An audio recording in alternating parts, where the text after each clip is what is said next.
وہ جو دکانداروں نے وہاں پہ فسادات پھیلائے تھے اس کے اوپر بھی امریکہ بہت زیادہ اور اسرائیل کو بہت زیادہ امید تھی، لیکن کوئی خاص وہاں پہ ڈینٹ نہیں ڈالا جا سکا، جبکہ بہت زیادہ اس زمانے میں مساجد تک کے اوپر حملہ ہوا تھا، مزارات جلا دیے گئے تھے، بازار کے اندر افراتفری مچی تھی اور بڑے 3,500 لوگ مارے گئے تھے اس کے اندر. ٹھیک ہے. اگر اس وقت کچھ نہیں ہو سکا تو میرا نہیں خیال کہ اس وقت کوئی گروہ باہر نکلے گا، کیونکہ جو آیت اللہ خامنئی کے اوپر جو حملہ کیا انہوں نے، اس نے ایران کو مکمل طور پہ اکٹھا کر دیا. ٹھیک ہے. اب گورنمنٹ کے اوپر اعتراض ہو سکتا ہے، آیت اللہ خامنئی صاحب کے کچھ جو جیسچرز ہیں اس کے اوپر اعتراض کیا جا سکتا ہے، لیکن جو ان کا معیار ہے، جو ان کا وقار ہے، اس کے اوپر کوئی بات نہیں ہو سکتی. ٹھیک ہے. لہٰذا ایران جیسے سوسائٹی کے اندر، ایران جیسے معاشرے کے اندر آیت اللہ خامنئی کی ہلاکت اور شہادت کے بعد میرا نہیں خیال کہ کوئی شخص جو ہے وہ امریکہ کو سپورٹ کر سکے گا، کیونکہ وہ واقعی بڑے مکرم آدمی تھے اور لوگ بہت زیادہ عزت کرتے ہیں، بلکہ پورے اہل تشیع جو ہیں پوری دنیا کے اندر پھیلے ہوئے ہیں وہ بہت زیادہ ان کی عزت کرتے ہیں. دو ہی بڑی فگرز تھی، ایک آیت اللہ سیستانی ہے جو بغداد کے اندر، جو کربلا کے اندر ہے، یعنی کہ نجف اشرف کے اندر ہے عراق میں، اور دوسرے جو تھے وہ آیت اللہ خامنئی صاحب تھے. یہ دونوں بہت بڑی فگرز ہیں، اور ظاہر ہے اب صرف سیستانی رہ گیا، اور وہاں پہ شیعہ اہل تشیع اکٹھے ہو رہے ہیں عراق کے اندر، اور وہاں پہ بھی ہو رہا ہے. یہ صرف یہ ایران کے اندر اکٹھے نہیں ہو رہے بلکہ عراق کے اندر بھی اب بڑے عرصے بعد جا کے اہل تشیع نے اکٹھا ہونا شروع کر دیا، اور وہاں پہ بھی حالات جو کشیدہ ہو رہے ہیں. ٹھیک ہے. وہاں پہ گورنمنٹ جو عراق کی گورنمنٹ ہے اس کے لیے خاصے مسائل پیدا ہو رہے ہیں. تو یہ آنے والے دنوں میں بہت زیادہ مسائل پیدا ہوں گے. اچھا، مجھے اس میں ایک چیز بتائیے گا جورج صاحب، یہ جو اتنی کمزوریوں کو ذکر کیا کہ ہم نے ان کا جی ڈیفنس سسٹم بھی فارغ کر دیا، ہم نے ان کے جی ایئر فورس بھی فارغ کر دی، تو یہ چیزیں تو ایران کے پاس پہلے کبھی تھیں ہی نہیں. ان کی نیوی تھی، اس میں کوئی شک نہیں ہے، نیول وہ فورس ہے، لیکن وہ بہت زیادہ اس کے اندر اتراتے نہیں تھے. اس کی وجہ یہ تھی کہ 45 سال ان کے اوپر پابندیاں رہی ہیں، تو اپنی نیوی کو بہت زیادہ ڈیولپ نہیں کر سکے. دوسری جو ایئر فورس ہے ان کی وہ بھی کمزور ہے، اس میں کوئی شک نہیں، بلکہ ان کے پاس تو جہاز تھے ہی نہیں. جو پچھلا حملہ ہوا تھا امریکہ کی طرف سے یا اسرائیل کی طرف سے، تو اگر ان کے پاس کوئی ایئر فورس کی طاقت ہوتی تو وہ اس کو یوز کرتے، وہ تھی ہی نہیں. ٹھیک ہے. اب ان کے پاس صرف نا ایک لانگ ٹرم لڑائی جو بڑی فوج ہے وہ بہت زیادہ ان کے پاس ہے، یعنی 15 لاکھ تو پاسداران ہیں ان کے پاس، اور بڑے ٹرینڈ ہیں. پھر دوسری یہ ہے کہ ایران کے اندر ہر آدمی پہ مینڈیٹری تھا کہ وہ فوجی ٹریننگ لے گا، لہٰذا کوئی شخص بھی ایران کے اندر ایسا نہیں ہے جس کی فوجی ٹریننگ نہ ہوئی ہو، اور وہ 2 سال کے لیے مینڈیٹری ہے. اور کوئی بھی شخص اگر فرض کر لیں کہ ایک خاندان ہے اور اس کے اندر کوئی میل بندہ نہیں ہے کوئی، تو اس کو تھوڑی سی رعایت ملتی تھی، لیکن اس کو پھر لیٹ جا کے دوبارہ وہ کرنی پڑتی تھی. یا جس کے 3 بچے ہیں وہ نہیں جا سکتا تھا، تو اس کو بھی بعد میں لیکن سروس یہ کرنی پڑتی تھی. یعنی ایسا نہیں ہے کہ ایگزمپشن نہیں ہے. اور کوئی اگر اسٹوڈنٹ ہے اور وہ پی ایچ ڈی کر رہا ہے یا ایم اے کر رہا ہے تو اس کو یہ موقع دیا جاتا تھا کہ وہ اسٹڈی مکمل کرنے کے بعد وہ فوجی ٹریننگ کر لے. لیکن ایسا ممکن نہیں ہے کہ کسی شخص نے ٹریننگ نہ کی، اسے اسلحہ چلانا نہ آتا ہو. تو 9 کروڑ اگر آبادی ہے تو اس میں سے آپ سمجھیں کہ 5-6 کروڑ لوگ جو ہیں وہ سولجر ہیں، وہ ٹرینڈ سولجر ہیں. ٹھیک ہے. تو اس میں وہ ایکسپرٹ ہیں. اور جو ٹرمپ صاحب یہ سوچ رہے ہیں نا کہ اسرائیل یہ سوچ رہا ہے کہ ہم گراؤنڈ فورسز کو ایکٹیو کریں گے، تو اگر یہ ایکٹیو ہو گئی تو ایک ایسی لڑائی میں داخل ہو جائیں گے جس سے جان چھوٹنے ان کی بڑی مشکل ہوگی، کیونکہ ایرانیوں کا بڑا پیشنس ہے، اور ایران جو ہے 6000 سال سے جنگیں لڑ رہا ہے، اس کو پتا ہے کہ جنگ ہوتی کیا ہے اور کس طرح اس نے لڑنا ہے. یہ امریکیوں کے لیے بڑا مسئلہ بن جائے گا. دوسرا، اگر اس نے گراؤنڈ فورسز کی ضرورت پڑ گئی اور اس سے اتارنے ہوئے تو پھر پاکستان کے لیے بڑا مشکل وقت آ جائے گا. پھر پاکستان جو ہے نا ٹیکنیکلی پاکستان ایک مشکل میں پھنس جائے گا.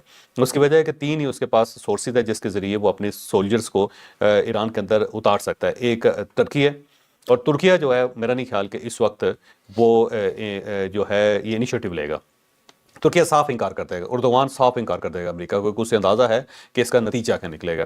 اس کے بعد افغانستان ہے، وہاں پہ صورتحال خراب ہے، اور وہاں اس وقت یہ ہو سکتا ہے کہ وہاں پہ پراپر امریکہ کیپچر کر لے گا. پاکستان نے سافٹ بہت کر دیا ہوا ہے اس وقت افغانستان کو، تو پھر یہ ہو سکتا ہے کہ افغانستان کا روٹ استعمال کر کے ایران کے اندر وہ اپنی سولجرز کو اتار لیں. اور اس کے بعد پھر پاکستان بچتا ہے، کیونکہ پاکستان کے ساتھ ایک بڑا وسیع بارڈر ہے اور اس بارڈر کو امریکہ استعمال کر سکتا ہے. تو اگر گراؤنڈ فورسز اتارنے کا فیصلہ کر لیا ڈونلڈ ٹرمپ نے تو پاکستان کے لیے بڑا مشکل ہو جائے گا انکار کرنا. اگر انکار کرتا ہے تو پھر پاکستان کے ساتھ وہی سلوک ہوگا کہ جو بار بار وہ کہہ رہے ہیں نا 8 جنگیں ریکوائر، سب سے بڑی انڈیا اور پاکستان کی، اور پرائم منسٹر شہباز شریف اور فیلڈ مارشل، اس سے منحرف ہو جائے گا، وہ اس سے پیچھے ہٹ جائے گا. اور پھر اس کے بعد جیسے اسپین کے ساتھ اس نے کیا نا، اسپین نے کل انکار کیا نا، اس نے کہا اپنے اڈے نہیں دوں گا. تو اس نے 2 چیزیں، اس نے کہا میں اڈے تو لے کے رہوں گا، مجھے اجازت لینے کی ضرورت ہی نہیں، اور ساتھ اس نے کہا ہے کہ ان کے ساتھ جو ہماری ٹریڈ ہے اس کو روک دے، بند کرتے ہیں. تو وہ ذرا بالکل تھوڑا سا جس کہتے ہیں نا ایک پاگل بھینسا، وہ اس ٹائپ کی صورتحال اس کی ہو گئی ہوئی ہے. اور جو ملک بھی انکار کرے گا اس کو پھر وہ بریکٹ میں ڈال دے گا ایران کے.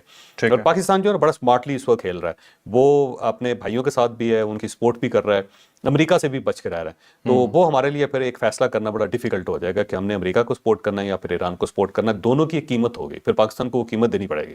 اچھا، ٹرمپ جھوٹ بھی بہت زیادہ بول رہا ہے. اب یہ بتائیں کہ اگر نیوی اتنی کمزور ہے تو ذرا پھر آبنائے حرمت سے اپنے آئل ٹینکر گزار کے دکھائیں نا. وہ تو ان سے گزر نہیں رہے. وہ ظاہر ہے وہ ابنائے ہرمز کو اگر دیکھیں نا، وہاں پہ کوئی اور سوائے ایران کے کوئی وہاں پہ پرویل نہیں کر سکتا. وہ اس کی پوزیشن اس ٹائپ کی ہے. بالکل وہ وہاں سے آپ جہاز جو ہے ایران کی مرضی کے بغیر نہیں نکال سکتے. بالکل صحیح. چلیں جی اب چلتے ہیں نیکسٹ سٹوری پہ. نیکسٹ سٹوری ہوگی جی اسرائیل پہ اٹیکس کے حوالے سے. ہم آپ کو کچھ فوٹیجز دکھائیں گے جو ویریفائڈ فوٹیجز ہیں. جب میں نے یہ فوٹیجز پہلی بار دیکھی تو مجھے خود کو یقین نہیں آ رہا تھا کہ یہ اوریجنل ہے. مجھے ایسے لگ رہا تھا جیسے اے آئی یا کسی گیم کی کوئی فوٹیج ہوگی. اتنے تباہ کن حملے ہیں، ایسے لگتا ہے کہ ایک بم گرا ہے اور ساتھ آدھا شہر وہ اپنے ساتھ لے گیا. تو ایران نے واقعی بہت خطرناک قسم کے میزائل بنائے ہیں، اور وہ جو ایک شیطان وہاں بیٹھا ہے جس کا نام نتن یاہو ہے، اس کی طبیعت واقعی ہی صاف ہو رہی ہے. تو کہ اس سٹوری کے ساتھ ساتھ جب چوہدری صاحب اس کی تھوڑی ڈیٹیل بتا رہے ہوں گے تو میں چاہوں گا کہ فوٹیجز بھی پروڈیوسر صاحب ساتھ چلا دیں تاکہ آپ وہ بھی دیکھتے جائیں کہ ہوا کیا. اور یہ تل ابیب ہے، حیفا ہے اور اس کا یروشلم ہے، اور یہ تینوں شہر جو ہیں اس وقت ٹارگٹ ہیں. بلکہ بہت 11-12 شہر ایسے ہیں اسرائیل کے جو ٹارگٹ ہے. پورا اسرائیل کیونکہ چھوٹا سا ملک ہے، اگر آپ اس کو نقشے میں دیکھیں تو آپ کو ایک پٹی سے نظر آتی ہے اور 1 کروڑ آبادی ہے اس کی. لیکن اس 1 کروڑ آبادی نے اور چھوٹی سی پٹی نے پوری دنیا کا ناک میں دم کیا ہوا ہے. اور یہ ملک بھی جو عرب ہیں ان کے علاقے چین کے، اس کو آرٹیفیشلی بنایا گیا تھا اور اس کے اندر تمام دنیا جہان کے جو یہودی ہیں سب کو آباد کر دیا گیا تھا. آباد کرنے میں بھی کوئی اعتراض نہیں ہے، ملک بنانے میں بھی کوئی اعتراض نہیں ہے. ملک اسی طرح بنتے ہیں تھوڑے تھوڑے کاٹ کے. مثلا دیکھیں نا ایران کے حصے کاٹ کے وہ ٹرکی کے اندر ٹرکی میں شامل کیے گئے، پھر افغانستان کے اندر شامل کیے. ملکوں کا جغرافیہ بدلتا رہتا ہے، یہ اسی طرح بنتے ہیں. وہ ادھر سے کاٹ کے ادھر جوڑ دیا، ادھر سے کاٹ کے ادھر جوڑ دیا، اس میں کوئی حرج نہیں ہے. اسرائیل اگر بنتا ہے تو بن جائے، لیکن فلسطین بننا بھی ضروری ہے. فلسطین بھی ایک انڈیجنس کنٹری تھا اور انڈیجنس کنٹری ہے، اس کو تسلیم کرنا بھی ضروری تھا. اور پھر جو کلینزنگ ہو رہی ہے وہاں مسلمانوں کی، وہ جو ہے اس کے اوپر اعتراض ہے، اس کے اوپر ایشو ہے. اور دوسرا یہ ہے کہ پورے عالم اسلام کو بلکہ پوری دنیا کا جو امن ہے اس کو خطرے میں ڈال دینا، اس کے اوپر اعتراض ہے. پھر غزہ کے اوپر جو اٹیک کیا گیا، وہاں جو جینوسائیڈ کیا گیا، اس کے اوپر اعتراض ہے. تو یہ جو چیزیں ہیں نا اس کے اوپر اعتراض کرنا چاہیے اور عالم اسلام کو اس کے اوپر ہے.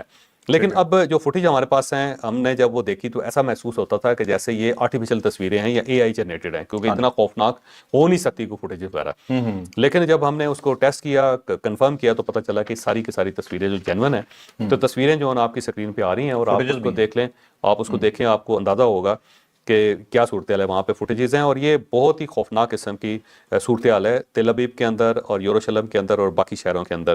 یہ جو فوٹیجز ہیں یہ بنائی فلسطینیوں نے ہیں، کیونکہ جو بھی میزائل اوپر سے گزرتے ہیں وہ اپنی بالکنیوں سے یا اپنی گلیوں سے اپنے گھروں سے فوٹیجز بنا کے ریلیز کرتے رہتے ہیں. اور کچھ ایسی فوٹیجز ہیں جو اسرائیلی لوگوں نے خود بنائی ہیں، اسرائیلی سٹیزن نے بنائی ہیں، اپنی بالکنی اپنے چھتوں کے اوپر کھڑے ہو کے یا جہاں سے بھی ان کو ایکسیس ملتا ہے وہاں. اس کے علاوہ اسرائیل کے اندر اس وقت جو میڈیا ہے اس کے اوپر مکمل پابندی ہے، بین ہے. کوئی چیز وہاں سے باہر نہیں نکل سکتی، کوئی رپورٹنگ نہیں ہو سکتی، اور گورنمنٹ نے فل کنٹرول کیا ہوا ہے. لیکن اس کے باوجود سوشل میڈیا جو ہے اس کے اوپر چیزیں گردش کر رہی ہیں. تو ایران نے مت مار کے رکھی ہوئی ہے. لیکن ایک بڑا سوال یہ ہے کہ اس جنگ کے آخر میں ہوگا کیا؟ اگر امریکہ ہار جاتا ہے یا اسرائیل ہار جاتا ہے یا ان کو ہار نظر آتی ہے تو کیا ہوگا؟ یہ آگے چل کے میں بتاؤں گا. بڑا خوفناک سینیریو ہے. یہ بالکل اینڈ پہ ڈسکس کر لیں، اس کو اینڈ میں ڈسکس کریں گے. ٹھیک ہے. اچھا چلیں، ایک اور خبر آئی. وہ خبر یہ تھی کہ 4.3 کا زلزلہ آیا ہے ایران کے اندر، اور اس کے بعد گردش میں آ گئی یہ والی افواہ کہ شاید ایران نے ایٹم بم کا تجربہ کر دیا ہے. تو اس کے حوالے سے جانتے ہیں کہ اب تک کی رپورٹس کیا. یہ گراش کا علاقہ ہے، اس کے اندر زلزلہ ہے 4.3 ریکٹر اسکیل کے اوپر اس کی انٹینسٹی تھی. اور اس کے بعد یہ خبریں، یہ شمالی مغربی علاقہ ہے ایران کا اور پہاڑی علاقہ بھی ہے. اور اس کے بارے میں پھر یہ خبریں گردش کرنی شروع ہو گئی کہ یہ جو زلزلہ ہے یہ ایٹمی تجربے کا ہے، ایران نے ایٹمی تجربہ کر لیا. اب اگر ایران نے ایٹمی تجربہ کیا ہوتا تو اس نے اناؤنس کر دینا تھا فوری طور پر. اس نے کہا جی ہم نے کر لیا اور یہ ہم نے تیار رکھا ہوا ہے، اب اگر ہماری طرف دیکھو تو صحیح. ٹھیک ہے. اس کے بعد پھر جنگ کی نوعیت چینج ہو جانی تھی. لیکن اگر ایران نے کلیم نہیں کیا تو پھر ہو سکتا ہے یہ زلزلہ ہی ہو. لیکن ایک خبر ہے جو میں آپ کے ساتھ شیئر کرنا چاہتا ہوں، ایران ہے بہت زیادہ قریب، کیونکہ یہ جتنا عرصہ یہ سارا معاملہ چلتا رہا ہے ایران اپنے جو نیوکلیر ویپنز ہیں ان کی تیاری کرتا رہا ہے. ٹھیک ہے. اور اب آخر میں تو اس نے ان ملکوں سے بھی مدد لی ہے جو نہیں چاہتے کہ امریکہ اس خطے میں جنگ لے کے آئے. ٹھیک ہے. اچھا چوہدری صاحب، یہ جب امریکہ جو بمبنگ کر رہا ہے 30 بم 100 بم مار رہا ہے آ کے، تو یہ بھی تو پاسبل ہے کہ ٹیکٹونک پلیٹس جو ہیں وہ تھوڑی سی ہل گئی ہیں اور اس کی وجہ سے ڈسبیلنس سے زلزلے آ رہے ہیں. ہو سکتا ہے ایسا، لیکن